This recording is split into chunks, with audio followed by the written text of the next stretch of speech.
Arestado ang isang high-value individual sa isinagawang buy-bust operation ng Antipolo City Police Station, katuwang ang mga tauhan ng Philippine Drug Enforcement Agency sa bayan ng Antipolo, Rizal. Magbabalita dyan si Patrolman Joshua Cruz. Kumpay na naaresto ng City Drug Enforcement Team ng Antipolo Component City Police Station ng isang pusher at high-value individual na kanilang kinilala bilang si alias Kuya, 28 taong gulang, residente ng Barangay Kupang, Antipolo City. Naganap ang operasyon bandang alas 4:30 ng hapon noong Agosto 15 taong kasalukuyan sa Barangay Kupang, Antipolo City sa bisa ng buy-bust operation na may koordinasyon sa PIDEA.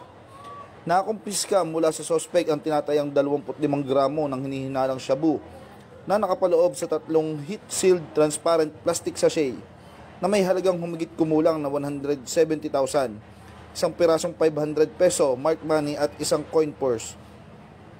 Sa kasalukuyan, si Robles ay nasa kustudiya ng Antipolo Custodial Facility habang inihahanda ang kaukulang kaso laban sa kanya para sa paglabag sa Section 5 at 11 ng Article 2 ng Republic Act 916-BAB o ang Comprehensive Dangerous Drugs Act of 2002.